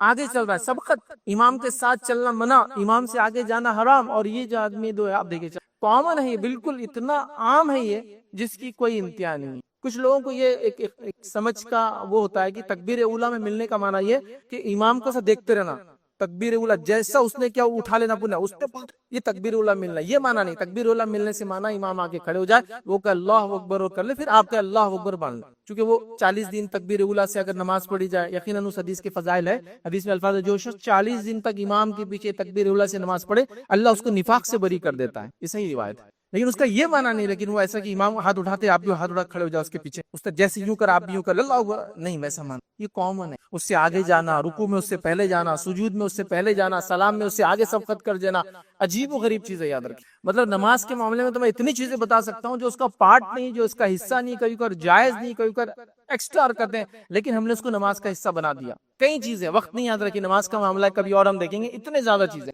جیسے مثال کے طور پہ تکبیر اولیٰ لے لیجیے، ایک مثال دیتا ہوں خالی۔ تکبیر اولیٰ نبی اکرم صلی اللہ علیہ وسلم کانوں اور کاندھوں کے بیچ تک ہاتھ اٹھاتے، تو آپ جہاں تک بھی اس کے بیچ میں اٹھانا چاہے کر سکتے ہیں تکبیر اولیٰ میں، تو کانوں سے اور کاندھوں کے بیچ آپ ہاتھ اٹھاتے ہیں، لیکن ہمارے پاس کانوں کو ہاتھ لگانے کا سسٹم، آپ ہاتھ لگاتے کہیں بھی ثابت نہیں، کسی روایت سے ثابت نہیں۔ لوگوں کو دیکھا جائے اور آپ کے ہاتھ سیدھے ہوتے ہیں، قبلے کی طرف ہوتے ہیں، ہمارے ہاتھ قبلے کی طرف بھی نہیں ہوتے، یوں اٹھاتے تکبیر اولیٰ کے لیے، اور یوں لگا کے یوں مانتے۔ ارے یہ کیسے ہوا؟ یہ کہاں سے آپ نے کانوں تک ہاتھ، حدیث میں الفاظ ہے کاندھوں سے کانوں، تو پتہ چلا کاندھوں سے کانوں کے بیچ میں آپ کہیں بھی رکھیے تکبیر اولیٰ میں، لیکن لگانا ٹچ کر، پھر ٹچ کرنے کے بعد ایک عجیب سسٹم ہے سب کے پاس ہے، مطلب یوں ہاتھ لگایا اور پتہ نہیں یوں پیچھے آ جا کے یوں آ جا، کیا رہتا ہو مجھے کبھی نہیں سمجھاؤ، مطلب پورا ایک ایکشن ہے، مطلب اس کے پیچھے آپ بولیں گے کیا کر رہا ہے یہ آدمی، مطلب یہ ہاتھ پیچھے کیوں لے گیا اس نے، مجھے بھی نہیں پتا کیوں پیچھے لے گیا اس، لیکن وہ کر رہا ہے، ہاتھ اٹھایا، ہاتھ باندھنا تھا آپ کو، پیچھے لے جانا کیا تھا، یہ مجھے بھی نہیں سمجھ میں آیا، لیکن وہ کیا جا رہا ہے، یوں کیا، مطلب وہ اتنے دفعہ ہاتھ باندھنے کے بعد ہاتھوں کو ایک دم مطلب صحیح ہو گئے کہ اس کو پورا چیک کیا جا رہا ہے۔ نماز ایک ایسی عبادت ہے، کوئی ایکروبیٹ نہیں ہو، مطلب کوئی ایکسرسائز نہیں ہو، اس کو آپ نے ہاتھ اٹھایا، آپ نے ہاتھ لے کے باندھ لیا، لیکن پھر وہ یوں جا کے وہ کیا رہتا مجھے نہیں پتا۔ نماز کا بھی، سلام کا بھی سیم حال ہے، سلام کرنا ہے تو السلام علیکم ادھر ہو گیا امام کے پیچھے کرنا ہے، لیکن سلام کے ساتھ ساتھ جو ایکسٹرا عمل ہے وہ پتہ نہیں پھونکتے ہو جاتا ہے، ادھر سے ادھر پھونکتے ہو جاتا ہے، ادھر سے ادھر پھونکتے ہو جاتا ہے، یہ پھونکنے کا سسٹم بھی ثابت نہیں، کہیں سنت میں نہیں آتا کہ اللہ کا رسول نماز میں پھونکتے تھے سلام کے ٹائم پہ۔ دیکھا آپ نے لوگ، کچھ لوگوں تو میں نے یہاں تک دیکھا ایسا کھینچتے ہیں اس کو، پورا پھونکتے ہیں اور پھر السلام علیکم، یہ ایڈ کا، یہ پھونکنا کیسے ایڈ ہوا، کہاں سے آیا، یہ پورا عمل ہے، یہ کیسے آپ نے ثابت کیا؟ دم کرنا ہے آپ کو تو نماز کے بعد دم کیجیے اپنے آپ کو، لیکن نماز کو دم کر رہے اپنے آپ بند، اور لوگ کر رہے ہیں، کوئی ان کو روکنے والا نہیں، کوئی ان کو بولنے والا۔ رکعتوں میں کھڑے ہو رہے ہیں، اللہ کے رسول صلی اللہ علیہ وسلم فرماتے ہیں کہ رکعتوں میں جب صف میں جب کھڑے ہو نماز کے لیے تو ایسے کھڑے رہو جیسے فرشتے اپنی صفیں بناتے ہیں۔ فرشتے اپنی صفیں کیسے بناتے ہیں؟ کاندھوں سے کاندھا اور قدم سے قدم لگاتے ہیں، چونکہ آپ نے ایک روایت فرمایا جب تم قدموں کے بیچ میں جگہ رکھتے ہو تو میں نے شیطان کو جو ہے میمنے کی شکل میں، مطلب بکری یا بھیڑ کے بچے کی شکل میں تمہارے بیچ میں آتے ہوئے دیکھا ہے میں نے، تو اس کو نہیں آنے دینا چاہیے، تو صفوں کو کمپلیٹ کرنا چاہیے، قدم سے قدم، کاندھے سے کاندھا۔ ہاں بس ایک سسٹم میں آ کے جھکتے ہیں لوگ اور چار انگل پتہ نہیں بناتے ایسی، اور پھر کھڑے ہو جاتا ہے، قدم کیسے لگیں ایک دوسرے کے، چار انگلیں بتائیے مجھے۔ میں ان لوگوں کو بھی غلط کہہ رہا ہوں جو اتنا پیر پھیلا دیتے ہیں کہ دو لوگ اکیلے لے کی جگہ کھڑے ہو جاتے ہیں، وہ بھی غلط، پھر تو اس میں کاندھا کیسے ملے گا، قدم تو مل جائیں گا آپ، ہے نا، تو بڑا مسئلہ ہے۔ علم نہ ہونے کی وجہ سے بہرحال میں کتنی چیزیں بتاؤں، بہرحال کچھ چیزیں لایا تھا چن کے، کچھ چیزیں اضافہ بھی ہو گئی اس کے اندر، تو مقتدی کا دوران نماز امام سے آگے چلنا۔ اسی طرح ایک مسئلہ یاد رکھیے، وہ یہ ہے کہ دوران نماز یاد رکھیے انسان کا چہرے کو اوپر اٹھا کے چیزوں کو دیکھنا، نظروں کا اوپر اٹھانا، یہ بھی بنا اور حرام، سمجھ رہے ہیں؟ جس کو میں اپنی زبان میں کہتا ہوں نماز میں گھورا گھاری کرتے ہیں لوگ، بہت بری بات ہے یاد رکھیے۔ نماز آپ پڑھ رہے ہیں اور پورا سروے چالو رہتا ہے ان کا، وہ ادھر دیکھیں گے، ادھر دیکھیں گے، اوپر دیکھیں گے، اور کبھی کبھار تو ایسا ہوتا ہے کہ آپ ان کو دیکھتے ہوئے چلے، وہ آپ کو دیکھتے رہتے اتنی دیر تک۔ کسی نے مجھ سے ایک بار مسئلہ پوچھا کہ جو نماز میں نماز پڑھتے پڑھتے ہم کو دیکھتے ہم کیا کرتے، میں نے کہا ان کو ادب سے سلام کر دیں، پھر دیکھیے ان کو یاد آ جاتا، پھر جب جواب تو غلطی سے دے دیں گے پھر یاد آئے گا کہ غلطی ہوئی۔ اگر آپ سے نماز کے بعد پوچھے کہ سلام کیوں کیا تھا تو آپ بولنا آپ مجھے دیکھ رہے تھے، مجھے لگا آپ انتظار کر رہے میرے سلامتی کا، تو میں نے کر دیا، مجھے کیا نماز میں آپ کنٹینیوس دیکھتے ہیں۔ نماز میں آپ کو کہاں دیکھنا ہے؟ جہاں آپ کا سر ٹکتا ہے جا کر، رکوع کے اندر آپ کو کہاں دیکھنا ہے؟ جہاں آپ کا سر ہوتا ہے، یا دوسری بات میں آتا ہے جہاں آپ کے دونوں انگوٹھے ہیں، آپ دونوں میں سے کوئی جگہ دیکھ سکیں، لیکن پیٹھ سیدھی ہونا چاہیے۔ آپ قاعدے میں بیٹھے تو کہاں دیکھیں؟ جہاں انگلی آپ حرکت کرتے انگلی کو دیکھیں اپنی، یا پھر سجدے کی جگہ کو دیکھیں، لیکن ہم نماز میں لوگوں کو دیکھ رہے ہیں، پورا مطلب اتنا عجیب آکورڈ ہوتا ہے کہ یار آدمی نماز میں دیکھ کیسے سکتا ہے۔ نبی اکرم صلی اللہ علیہ وسلم فرمایا وہ لوگ جو نماز کی حالت میں اوپر دیکھتے ہیں انہیں ڈرنا چاہیے کہ ایسا نہ ہو کہ وہ اندھے ہو جائے، ان کی بینائی چھین لی جائے۔ نمازوں میں جو لوگ اوپر دیکھتے ہیں آپ سے فرما رہے ہیں انہیں ایسا نہیں کرنا چاہیے، انہیں ڈرنا چاہیے، اور آپ دیکھیے لوگ نمازوں میں اوپر دیکھ رہے ہیں، یہ درست نہیں یاد رکھیں۔ آپ نماز پڑھ رہے ہیں، کبھی عورتوں کے تعلق سے بات کر رہا ہوں، یہ اور بچہ آپ کے ساتھ میں، مرد بھی ہو سکتا ہے گھر میں اکیلا نماز پڑھ رہا ہے، بچہ ساتھ میں سنبھال رہا ہے، ظاہر سی بات ہے پھر وہ ہوتا ہے نا مشکل ہوتا ہے کیسے دیکھنا بھی، نماز میں دیکھنا ہی تو گود میں لے کے پڑھیے اس کو، آپ کو اس کو سروے نہیں کرنا نماز میں کہ کیا کر رہا ہے کہاں جا رہا ہے، آپ اس کو گود میں لے کے پڑھے، چھوٹا بچہ ہے تو گود میں لے کے پڑھے۔ نبی اکرم صلی اللہ علیہ وسلم نے اپنے نواسے کو گود میں لے کر، اپنی نواسی گود میں لے کے نماز پڑھائی ہے، صحابہ نے اس کو دیکھا ہے، تو آپ کو ڈرے ہو کہیں چلا جائیں گا، خطرہ بھی، چھوٹے بچے کچھ بھی حرکتیں کر دیتے ہیں نا، آپ اکیلے بھی ہے گھر پر، گود میں لے کے، یہ بات ثابت ہے۔ اسی طرح اگر آپ مسجد آتے ہیں اور چھوٹے بچے کو لانا ضروری ہے آپ کے ساتھ، اور لا بھی سکتے ہیں آپ تربیت کے لیے، لیکن لگتا ہے شرارت کریں گا ادھر ادھر جائیں گا، تو آپ گود میں لے کے اس کو نماز پڑھے، بازو نہ کھڑے کرے، گود میں رکھے اس کو۔ یہ سنت سے ثابت ہے، اور یہ اللہ کے رسول کو دیکھا گیا یہ کر، مطلب میں کوئی ایسی بات نہیں کر رہا کہ ایک روایت میں ایسی بات آتی ہے، یہ معمول تھا۔ چونکہ حدیث اللہ 7 سال کا ہو تو نماز کو لاؤ، 10 سال کا نہ ہو تو سزا دو اس کو، تو ظاہر سی بات ہے اس سے چھوٹے بچے کو بھی آپ ضرورت پڑنے پہ لا سکتے ہیں، صرف اس کا خیال رکھیں کہ پیشاب پیخانہ ایسی چیزیں مسجد میں نہ کر دے ہو۔ آج کل ڈائپرس وغیرہ ہوتے ہیں تو مسئلہ حل ہو جاتا ہے، جب اس کو پیشاب پیخانے کی سمجھ ہے تو مسجد میں لانے میں کوئی حرج نہیں ہے اس کو، اور 7 سال میں تو لانا ہی ہے، اور 10 سال میں تو نہ آئے تو پھر سزا دینا اس کو آنے کے لیے۔ تو نماز کے اندر یاد رکھیے اوپر دیکھنا، ادھر دیکھنا، ادھر دیکھنا یاد رکھیے، وہ نہیں کرنا چاہیے۔ اور نماز کے اندر جب آپ کوئی عمل کریں گے تو جب امام کا عمل پورا ہو جائے، صحیح بخاری اور صحیح مسلم کی روایت ہے، صحابہ جب پورا عمل ہوتا تو تب اس عمل کو کرتے، جیسا کہ امام اللہ اکبر کے ہاتھ باندھ گیا، پھر وہ اللہ اکبر کے ہاتھ باندھ، اللہ اکبر کے رکوع کر لیا تو صحابہ پھر اللہ اکبر کے رکوع میں جاتے، امام کے ساتھ بھی نہیں جاتے اور امام سے پہلے بھی نہیں جاتے، یاد رکھیے۔ اسی طرح یاد رکھیے بدبودار چیز کھا کر مسجد میں نہیں آنا چاہیے، آخری پوائنٹ ہے انشاءاللہ رات کا جو میں رکھوں گا آپ کے سامنے، بدبودار چیز کھا کر مسجد میں نہیں آنا چاہیے۔ اس کا معنی یہ ہے کہ نبی اکرم صلی اللہ علیہ وسلم نے فرمایا کہ جن چیزوں سے انسانوں کو گھن آتی ہے انہی چیزوں سے فرشتوں کو بھی گھن آتی ہے، ٹھیک ہے۔ اب اس کا کیا ہوا، اللہ کے رسول صلی اللہ علیہ وسلم موجود تھے اور آپ کے سامنے 2 چیزیں تھی، آپ نے کہا جو یہ اور یہ کھائے وہ ہماری مسجدوں کے قریب نہ آئے۔ راوی کہتے ہیں جس طرف اللہ کے رسول نے اشارہ کیا وہاں پیاز اور لہسن رکھی ہوئی، اس میں بہت زیادہ تیز اسمیل ہوتی ہے نا، کچا اگر کھائے تو وہ اسمیل لے کے آپ آئیں گے تو بدبو ہوں گی، بدبو کی وجہ سے فرشتوں کو تکلیف ہوں گی، مومنوں کو تکلیف ہوں گی، مومنوں کو تکلیف ہوں گی مطلب فرشتوں کو تکلیف۔ تو آپ نے کہا جو یہ اور یہ کھائے وہ مسجد میں نہ آئے، تو جو لوگ کھا لے پیاز اور لہسن کچا، اچھا برش وغیرہ مسواک کر کے مسجد میں آنا چاہیے، یہ معنی ہوا اس کا، آپ سمجھ۔ لیکن عجیب و غریب مساجد کا حال ہے، خاص طور سے اعتکاف وغیرہ رمضان میں آپ دیکھیں گے مسجد کے ٹوائلٹس میں لوگ تمباکو کھاتے ہیں، سگریٹ پیتے ہیں، کتنی گندی بو ہے اس کی بھی، کون سا آدمی اس کو پسند کرتا ہے؟ اور اس کی بو مٹانے کے لیے جو اس میں خوشبو ڈال دی جاتی ہے وہ اتنی ہائی ہوتی ہے کہ وہ جب ہی سمجھ میں آتا ہے کہ تمباکو کھانے والا ہے، وہ ہائی سینٹ، وہ بدبو کو دبانے خوشبو ڈالی ہوئی رہتی ہے، فرشتے نہیں آتے اس سے، آپ سمجھیے اس بات کو۔ جن لوگوں کے پاس تمباکو حرام ہے آپ سوچے، تھوڑا غور کریں، وہ لوگ اپنی عبادت گاہوں میں اس کو لانے بھی نہیں دیتے ہیں۔ کسی گرودوارے کے باہر دیکھا آپ نے پوری ریک لگی ہوئی رہتی، تمباکو بیڑی سگریٹ یہاں رکھ کے جاؤ، چونکہ وہ حرام مانتے ہیں تو اس کو عبادت گاہ میں لے جانے نہیں دیتے ہیں۔ یہ ہمارے پاس عبادت گاہ میں لایا جا رہا ہے، مسجدوں میں جو ہے تارت خانوں میں اس کو پھونکا جا رہا ہے، اعتکاف میں بیٹھنے والے چھتوں پہ پی رہے جا کر، بدبو آتی ہے، فرشتے دور ہو جاتے ہیں اس سے، کیونکہ مومن دور ہو جاتے ہیں اس سے۔ تو اللہ کے رسول کہہ رہے پیاز اور لہسن دو حلال چیزیں کھائے، لیکن اس کی بدبو کی وجہ سے مومنوں کو تکلیف ہوں گی تو مسجد نہ آئے، یہ مسجد میں آ کے وہ سارے کام کر رہا ہے جو اس کو نہیں کرنا چاہیے۔ کتنی عجیب بات ہے نا، اس کو بھی معمولی سمجھ لیا ہم۔ آپ کو کہیں گے ارے فیض بھی کا کہنا یہ پھر تمباکو کھاؤ، گھر کے اوپر پیسٹ کرو، پھر گھر مسجد میں آؤ۔ میں ہی نہیں کہہ رہا، میں کہہ رہا ہوں ایسی چیز کھاتے کیوں ہو جس سے فرشتوں کو تکلیف ہوتی ہے؟ عام حالت میں فرشتوں کو تکلیف ہوں گی نا آپ کھائیں گے تو آپ سے دور ہٹ جائیں گے، اور فرشتوں کو آپ سے دور ہٹ جانا، اللہ اللہ اللہ، فرشتوں کا ہمارے اطراف میں رہنا بہت ضروری ہے، اس لیے کوئی رحمت لاتے ہیں اللہ تعالیٰ کی، یاد رکھیے۔ چونکہ فرشتے جب ہٹ جاتے ہیں تو شیاطین لپٹ جاتے ہیں، یہ بات میری یاد رکھیے ہمیشہ، یہ رول ہی ہے، جہاں شیاطین ہوتے ہیں وہ فرشتے موجود نہیں ہوتے ہیں، اور جہاں فرشتے ہوتے ہیں شیاطین نہیں آ سکتے۔ تو ہمارے قریب اگر فرشتے رہیں گے تو شیاطین دور رہیں گے، فرشتے قریب رہیں گے تو وہ بہت ساری چیزیں جس کو قابو کرنا پڑے گا۔ اور اللہ کے رسول نے حدیث میں فرمایا کہ ایک قارین ہے، ویسے قرآن میں بھی بات ہے، ایک قارین ہے جو انسان کے پیچھے ہمیشہ ہوتا ہے، اس کو گناہ کا حکم دیتا ہے، اور ایک فرشتہ اللہ کی طرف سے اپوائنٹ ہوتا ہے جو آپ کو ہمیشہ اچھائی کا حکم دیتا ہے۔ تو 2 لوگ لگے ہوئے آپ کے ساتھ، ایک فرشتہ جو آپ کو اچھائی کا حکم اور خیالات ڈالتا ہے، اور ایک قارین شیطانوں میں سے ایک جن جو آپ کو ہمیشہ برائی کا وہ کرتا ہے، اور یہ کشمکش آپ اپنے ذہن میں دیکھتے بھی ہوں گے کبھی یہ کر لوں یہ نہیں کرو، تو دونوں ہوتا ہے۔ تو فرشتوں کو نزدیک کیجئے، شیاطین کو دور کیجئے۔ بہرحال تو یہ چند باتیں تھی جو نماز کے تعلق سے آج میں نے آپ کے سامنے رکھی، پھر انشاءاللہ اللہ نے موقع دیا تو چند اور باتیں ایک ایک الگ الگ مخصوص چیزوں کے تعلق سے رکھنے کی بہرحال کوشش کروں گا۔ اللہ رب العزت سے دعا ہے کہ اللہ سبحانہ تعالیٰ ہر قسم کے حرام کام سے ہماری حفاظت کرے، ہر قسم سے برائی سے ہماری حفاظت کرے۔ نماز کے تعلق سے کچھ غلط فہمیاں اور اس کے بارے میں سجدہ سہو اور اس کے تمام چیزیں، اس کا طریقہ ہم نے دیکھا تھا۔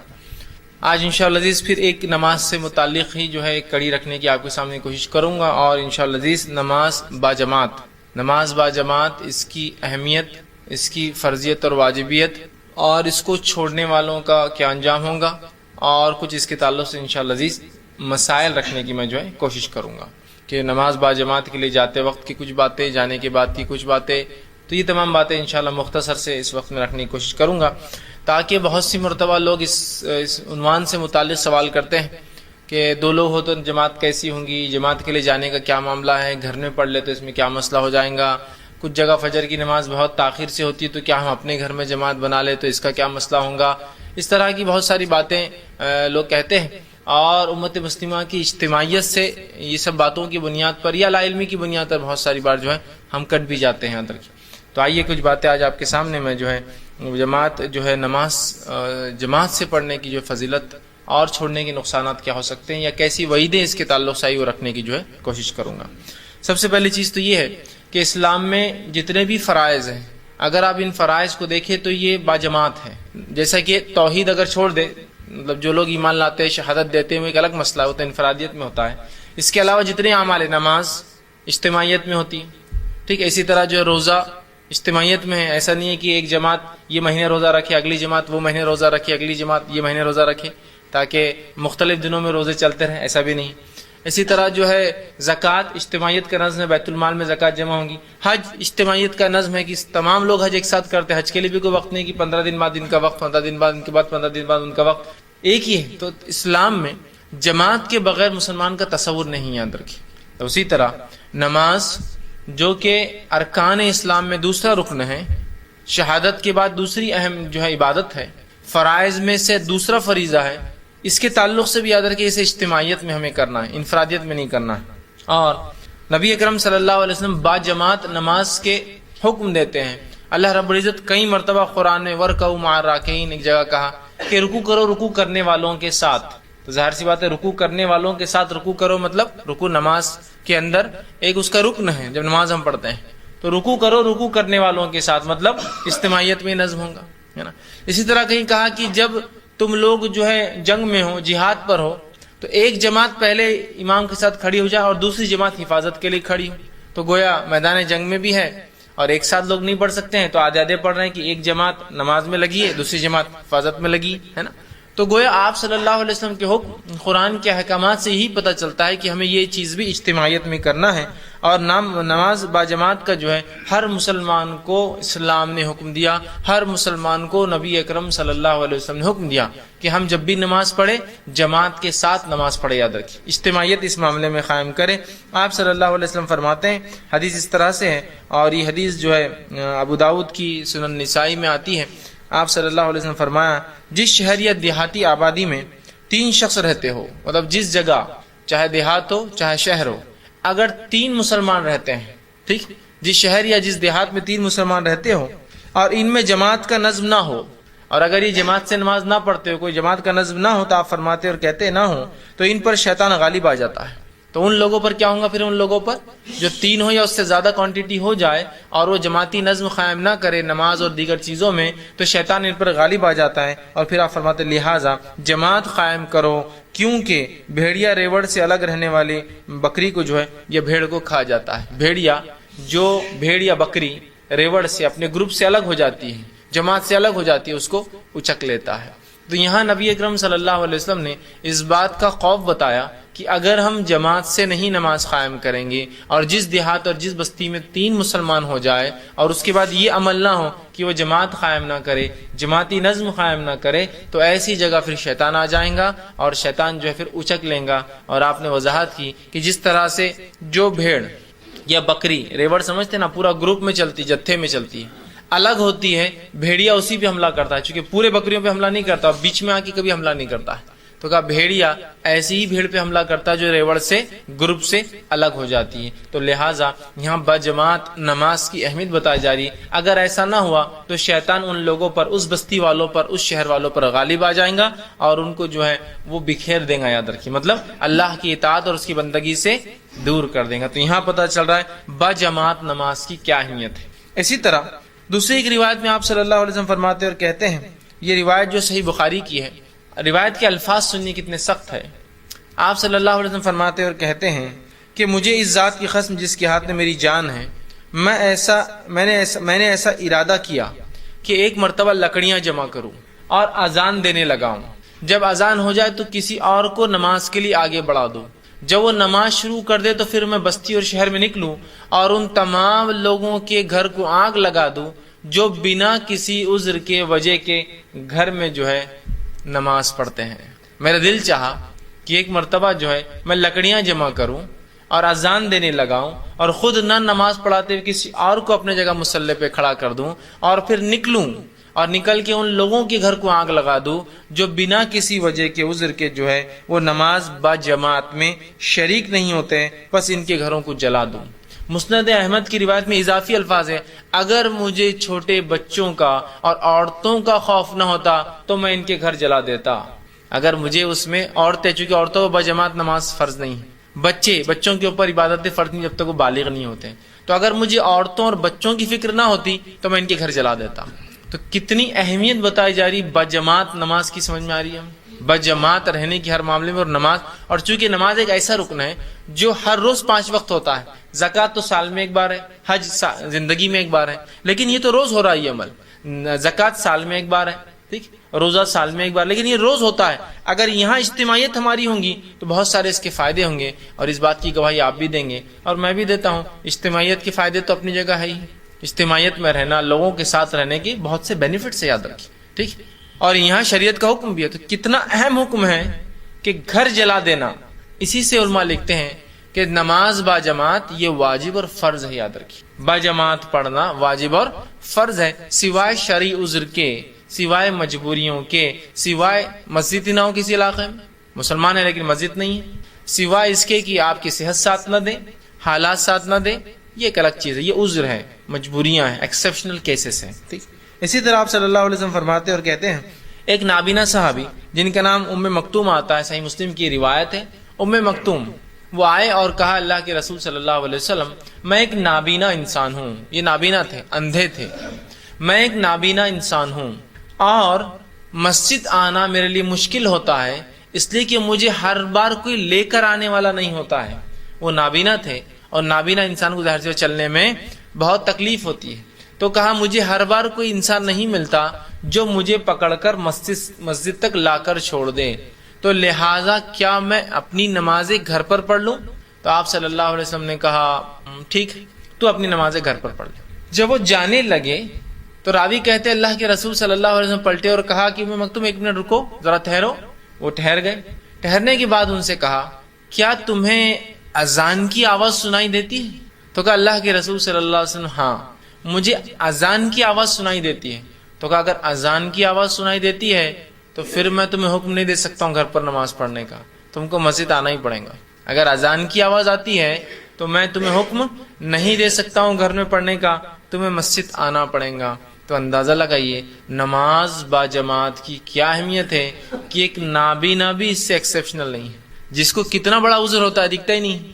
تو کہ اگر اذان کی آواز آتی ہے تو کسی نہ کسی کے ساتھ تم کو آنا پڑے گا، میں تم کو چھوٹ نہیں دے سکتا ہوں اس کی.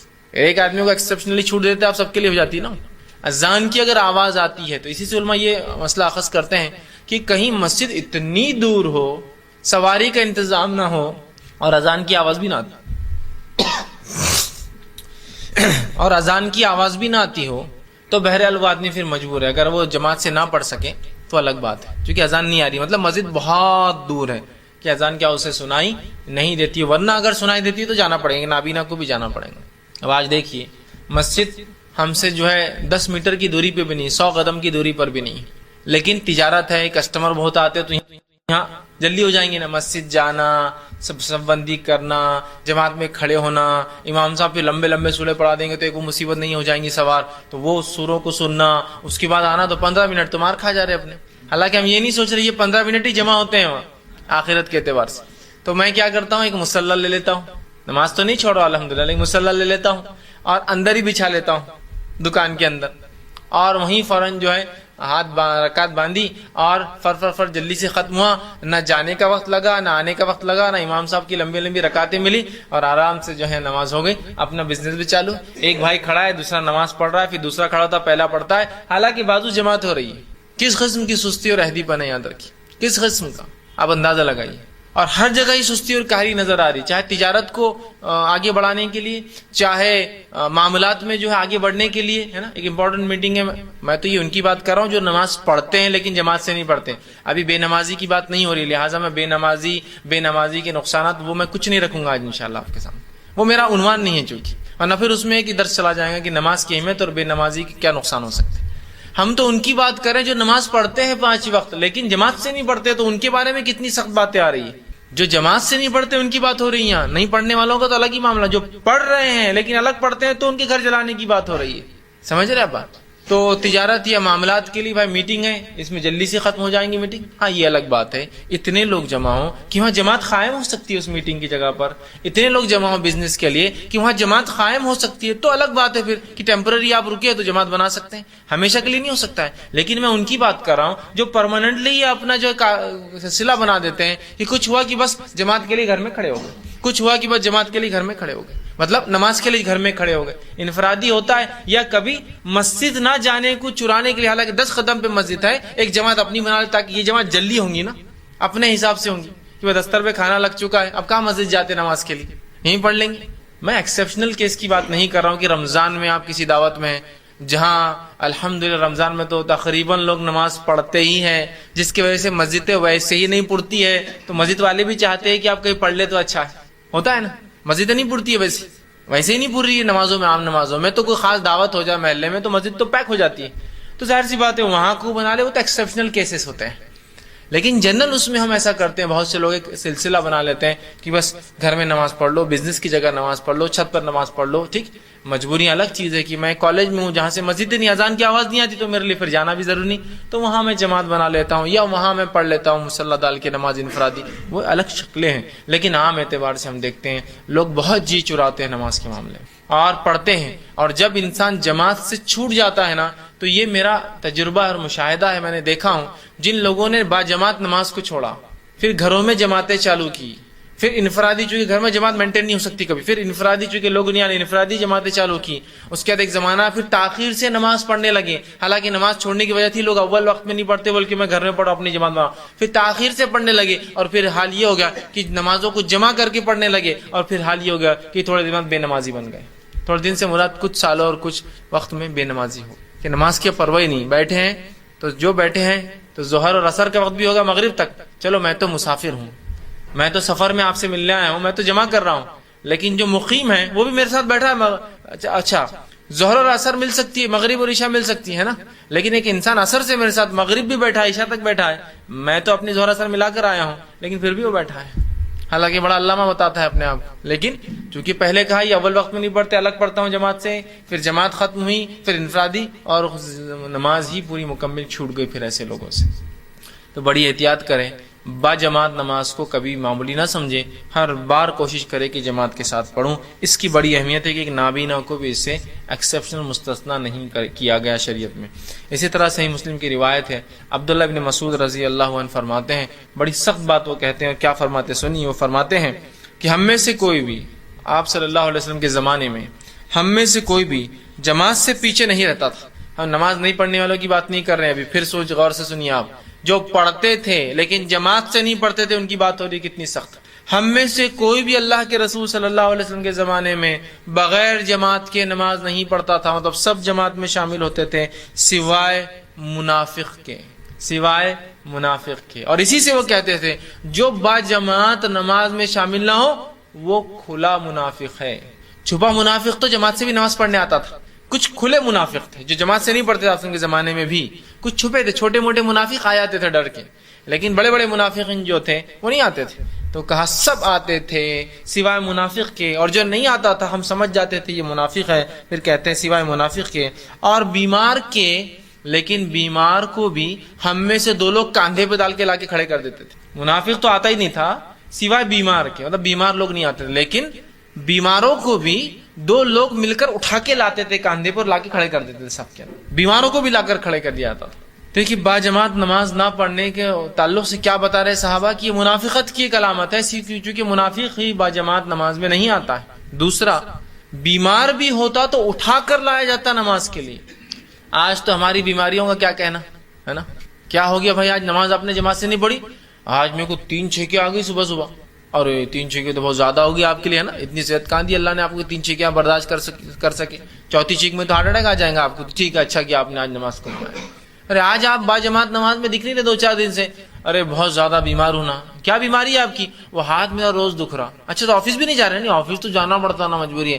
اچھا پھر آپ اسکول کالج میں؟ نہیں وہ اس کے بغیر تھوڑی چلتا. اچھا پھر آپ دن بھر گھر میں؟ نہیں صرف نماز کی حد تک نہیں آ رہا ہوں میں، اس لیے کہ وہ پوری تکلیف درد دکھ نماز کے ٹائم ہی ظاہر ہوتا ہے، دینی کوئی کام کے ٹائم ہی ظاہر ہوتا ہے نا.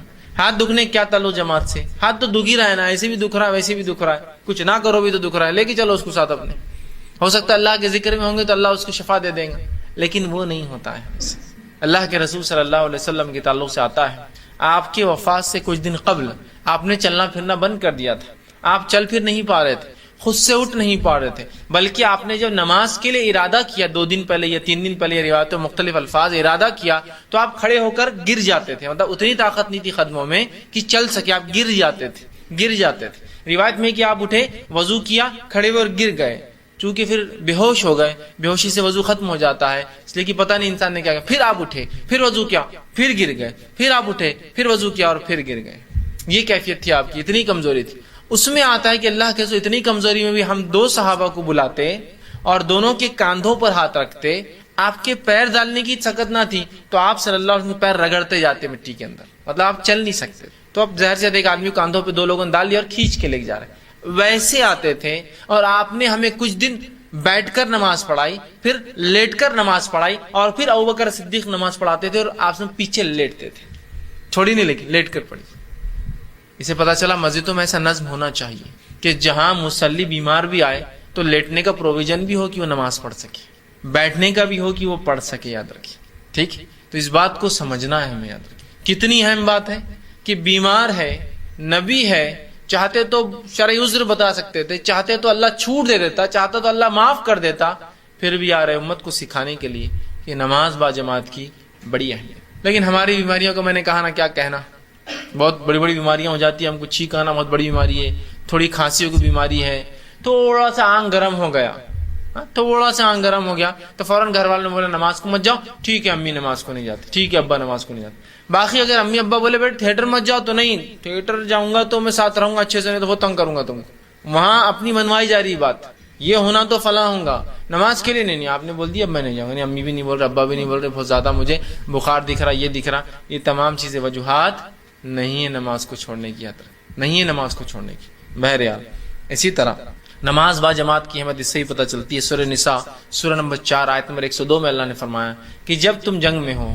اور جنگ کی حالت میں ہو اور خوف کا معاملہ ہو، جنگ ہو یا خوف ہو، مطلب دشمن کے حملے کا ڈر ہو، تو تب امام کے پیچھے کچھ لوگ کھڑے ہو اور کچھ لوگ حفاظت کرے، پھر کچھ لوگ کھڑے ہو کچھ لوگ حفاظت کرے، اسے کہتے ہیں صلاۃ الخوف۔ خوف دشمن کے حملے کا ڈر یا جنگ کے میدان میں نماز پڑھنا جب دشمن حملہ کر سکتا ہے، تو تب نماز کا طریقہ یہ کہ ہاف جماعت لڑیں گی جو مسلمانوں کی ہے، آدھی امام کے پیچھے آئیں گی، یا جو بھی امام طے کرتا ہے جو بیسٹ پاسبل اسٹریٹجی ہو سکتی ہے، پیچھے آئیں گی۔ ایک شخص نماز بانے اور آپ صلی اللہ علیہ وسلم صلاۃ الخوف پڑھی، آپ نے پڑھ کر بتایا صلاۃ الخوف کیا ہوتی ہے اور کیسے ہوتی ہے، تو امام کھڑے ہوتے، اللہ کے رسول کھڑے ہوئے ایک مرتبہ نماز کے لیے، آدھے صحابہ پیچھے آئے، ٹھیک، آدھے صحابہ پیچھے آئے، اس کے بعد 2 رکعت کے بعد سلام پھیر کر چلے گئے، پھر آدھے اس کے بعد آئے، رسول اللہ کنٹینیو کر رہے اپنی، آپ نے 4 پڑھی، صحابہ نے 2، اور اس کے بعد کی جماعت نے 2 رکعت پڑھ کے اپنی گئے۔ سمجھ رہے آپ بات؟ تو خوف کا ماحول ہے، دشمن کے حملے کا ڈر ہے، اتنے میں بھی نبی اکرم صلی اللہ علیہ وسلم بتا رہے ہیں، اللہ حکم دے رہا ہے کہ نماز با جماعت ہوں گی، کہ آدھے لوگ پڑھے اور آدھے حفاظت کریں، تو گویا حملے کے اس میں بھی، خوف کے ماحول میں بھی، وہاں بھی نماز با جماعت پڑھنا ہے۔ تو اس کی فرضیت سمجھ میں آ رہی ہے نا، نماز با جماعت کتنی اہم چیز ہے کہ خوف کے ماحول میں بھی جماعت بنانا ہے۔ دشمن کا ڈر، اور یہ کوئی دشمن کے ڈر کی بات کر رہا ہوں، چوہے بلی کتا آ جانے کا ڈر نہیں ہے کہ آ جائیں گا بکری آ کے یہ کھا لیں گی، دشمن جہاں جان کا ڈر ہے، دشمن آئیں گا اچانک تو کیا کے بولیں گا نماز توڑ دو، میں لڑنے آیا تم سے چلاؤ لڑنے، وہ تو نماز میں آپ کو ماریں گا، سمجھ؟ تو وہاں بھی کہا کہ آدھے لوگ حفاظت کے لیے کھڑے ہوں گے، آدھے لوگ نماز پڑھیں، ہے نا، صلاۃ الخوف۔ تو اس کا طریقہ پورا قرآن نے بتایا، سورہ نساء آیت نمبر 102 اور اس کے آگے اٹھائیے، پورا طریقہ آپ کو مل جائے گا، معاف کرنا، ہاں 102 آگے پورا طریقہ آپ کو نماز کو مل جائے گا، صلاۃ الخوف۔ اور رسول اکرم صلی اللہ علیہ وسلم پڑھائی، صحابہ بیان کرتے کہ ایسے ایسے مختلف ادوار میں ایسا ایسا ایسا ایسا آپ نے اس نماز کو پڑھایا، لیکن وہ بھی با جماعت۔ تو آپ دیکھ رہے ہیں جماعت کی کتنی اہمیت ہے، کتنی اہمیت ہے، لیکن ایک وضاحت یہاں ضروری ہے، جماعت کی اہمیت یاد رکھیے بہت ہے، لیکن آپ کو حالات اور ماحول دیکھنا بھی ضروری ہے، ورنہ بہت سے لوگوں کو میں نے دیکھا ہے کہ اپنی با جماعت نماز کو انسانوں کی تکلیف کی وجہ بنا دیتے ہیں۔ آپ ٹرین میں جا رہے ہیں، ٹرین میں با جماعت نماز نہیں ہو سکتی میرے بھائی، گورنمنٹ نے آپ کے لیے کوئی پروویژن نہیں کر رکھا ہے کہ مسلمان نماز پڑھیں گے تو ٹرین میں جگہ بنائی جائے۔ اب آپ پورے انسانوں کو بولیں گے رک جاؤ، مسلمان آ گئے، اب نماز پڑھنا رہتی ہے ان کو، اور جماعت سے پڑھیں گے اور کھڑے ہو کے پڑھیں گے ٹرین میں، اور مصلی بچھا دیا جاتا ہے، ایک آدمی وہ جو جگہ ہوتی ہے جہاں سے لوگ جا رہے ہیں پیشاب کے لیے پیخانے کے لیے مطلب ٹوائلٹ یوز کرنے کے لیے پانی لینے کے لیے ہاکرس جو لوگ بیچنے والے ہیں کچھ کھانے پینے وہ گھوم رہے ہیں وہاں وہ جا کر امام کھڑا ہو جاتا ہے اور دو آ کے مستعد کھڑے ہو جاتے ہیں جیسا صلاۃ الخوف مطلب دشمن سے جنگ چل رہی ہے اور پیچھے نماز ہو رہی اور جماعت باندھی جاتی ہے. پھر جو لوگ بیٹھے مسلموں کا چلو اٹھو چلو چلو عورت تم چلو عورت کو ہٹاؤ ایسے اوپر بھیجو یہ کرو. پوری ٹرین مطلب ایسا ہوتا ہے کہ آپ کے لیے مخصوص کر دی جاتی ہے پوری ٹرین اتھل پتھل چلو اور بیچارے لوگ ڈر کے بعد داڑھی والے لوگ ہیں اور پہلے ایسا امیج میڈیا نے کریٹ کر دیا پتا نہیں کچھ زیادہ ہو تو نکالے اور چلو اس کو اڑا دو اس کو اڑا دو اس کو اڑا دو. وہ بیچارے ڈر کے فوراً عورتیں اوپر بیٹھ جا رہی بچے یہ ہو جا رہے ہیں یہ ہو جا رہے ہیں اور آپ جماعت سے نماز پڑھ رہے ہیں. نہیں سواری پہ رسول اکرم صلی اللہ علیہ وسلم جماعت سے نماز ثابت نہیں. ہاں سواری میں سہولت ہو جیسے کہ اگر آپ سعودی عرب جائیے گلف کنٹریز میں تو وہاں ٹرین میں جیسے وہاں بس پینٹری کار ہوتا ہے نا وہاں ٹرین میں ایک مسجد کا ڈبہ ہوتا ہے پورا کھانے پینے کا ایک ہوتا ہے آپ دیکھیں کینٹین. تو ویسے مسلم کنٹریز میں ٹرین کے اندر ایک ڈبہ ہوتا ہے مسجد رہتی ہے وہ وہاں جا کے آپ پڑھیے کتنا بھی چونکہ وہ مسجد ہے خاص اسی کے لیے رکھا گیا ڈبہ. یہاں نہیں ہوگا لیکن یا بس ہے اور بس کو آپ بول دیں کہ بس روک دو بس ہم سامان ہے ہم کو جماعت سے نماز پڑھنا ہی پڑتی اور بیچارے بس کے 40 مسافر جو ہے انگلیاں توڑ توڑ کے بددعائیں دے رہے ہیں آپ کو کہ ہم کو جلدی جانا ہے فلاں مسئلہ ہے. آپ بولے نہیں 5 ٹائم بس رکیں گی پوری سفر کے اندر اور جھگڑا چالو نہیں. سفر میں تو آپ اترے وضو کیا بس میں بیٹھے جہاں بیٹھے وہاں رکعت باندھ لی ہو گیا. سہولت ہے تو ایک آدمی رکعت باندھے پیچھے اس کے سیٹ والے بیٹھے آواز آ رہی تو ٹھیک نہیں پڑھ سکتے بس نہیں اپنی اپنی پڑھے. اس لیے کہ نبی اکرم صلی اللہ علیہ وسلم کو دیکھا گیا آپ سواری پر تھے اور اکیلے نماز پڑھ رہے تھے اور آپ قبلے کا بھی وہ نہیں کرتے قبلہ دوسری جانب ہوتا آپ دوسری طرف نماز پڑھتے مطلب سواری پر قبلہ بھی کوئی شرط نہیں ہے. تو یہ وضاحت ورنہ جماعت کی وہ ہو گئی اور آپ چلتے پلینے بولیں گے اب ہم سب جماعت سے نماز پڑھیں گے کرو پورا پریشانی کیا کر رہے نیا مسئلہ یہ. حالانکہ سعودی ایئر لائنس میں پروویژن ہوتا ہے جہاں نماز کا اور اتنی جگہ وہ خاص رکھتے ہیں جہاں وہ بھی ان کے کرو کے لوگ بھی پڑھتے ہیں کیپٹن بھی آتا ہے پڑھتا ہے اور دوسرے لوگ بھی پڑھتے ہیں ڈائریکشن بھی کنٹینیو قبلے کا دیتے رہتے کہاں وہ ایک الگ شکل ہے. لیکن آپ کوئی بھی فلائٹ میں یہاں بیٹھ کر پڑھیے سہولت نہیں ہے اور کھڑنا رسک بھی ہوتا ہے. نہیں اب جماعت نماز تو پلین میں بھی ہوں گی اور تاکہ اللہ کے پاس گواہی رکھ ہوا میں بھی ہم جو ہے جماعت سے پڑھ رہے تھے نماز اور لوگ ضد کرتے ہیں لوگ پریشان ہو جاتے ہیں سب کو تکلیف ہوتی ہے اور ایک عجیب منظر کھنچ جاتا ہے کہ کیسا عجیب سخت قسم کا دین ہے جو ان کو سہولت نہیں دیتا ہے. عام حالت میں سہولتوں میں باجماعت نماز فرض ہے. مجبوریاں ہیں مشکلیں ہیں حالات ہے ٹھیک ہے سفر ہے سواری ہے یہ سمجھنے کی ضرورت ہے. کہ ایک واقعہ سے پہلے میں نے سنایا تھا آپ لوگوں نے سنا ہوگا ایک میں نے دیکھا تھا کہ کچھ لوگوں نے جماعت سے نماز کھڑی کر دی ٹرین کے اندر. حالت یہ ہوئی کہ ایک عورت جو سفر میں تھی اس کے بعد اتنی سہولت نہ تھی کہ اپنے بچے کو ڈائپر پہنا سکے اس کے بچے نے پیخانہ کر دیا اور ہماری نماز تو ختم ہو رہی نہیں باجماعت پڑھے نا پوری ٹرین بلاک. وہ بیچاری بیٹھی کیا تصور اس نے اسلام کا لیا ہوگا. یہ کیسے لوگ ہیں کہ مجھے بنیادی سہولتیں استعمال کرنے سے بھی ان کی جماعت نے ان کی عبادت نے روک دیا. یہ نہیں ہونا چاہیے یاد رکھیے یہ نہیں ہونا چاہیے. یہ چیز کو سمجھنا بے انتہا ضروری ہے ہم لوگوں کے لیے کہ جماعت سے نماز بھی پڑھنا ہے لیکن انسانوں کا جب معاملہ آ گیا تو حقوق العباد ترجیح لے جاتے حقوق اللہ پر. معلوم آپ کو یہ بات بھی سمجھیے جماعت کی میں بات کر رہا ہوں. آپ بولیں گے ایسا کیسا بندوں کے حق اللہ کے اوپر ہی فخر لے جاتے ہیں. ہاں لے جاتے ہیں. یہی اللہ کے رسول جو فرما رہے ہیں میرا دل چاہتا ہے لوگوں کے گھروں کو آگ لگا دو جو مسجد میں نماز نہیں پڑھ کے گھر میں پڑھتے ہیں. یہی اللہ کے رسول صلی اللہ علیہ وسلم فرماتے ہیں جو پیاز اور لہسن کا ہے وہ ہماری مسجدوں میں داخل نہ ہوں. کیا کہہ رہے ہیں مسجد میں جو نہیں آتے گھر جلا دو. یہی اللہ کے رسول فرماتے جو پیاز اور لہسن کا ہے مسجد میں نہ چکے بندوں کے حق مارے جاتے. پیاز لہسن سے بدبو آتی ہے جس سے انسانوں کو تکلیف ہوتی ہے. دوسرا فرماتے ہیں جب کسی کو بیت الخلا جانا ہو رفع حاجت کو جانا ہو پیشاب پیخانے کو جانا ہو وہ جماعت میں بعد میں شامل ہو پہلے رفع حاجت کو جائے تو انسان آئے بندوں کا حق پہلے آ گیا رفع حاجت پہلے اور عبادت بعد میں.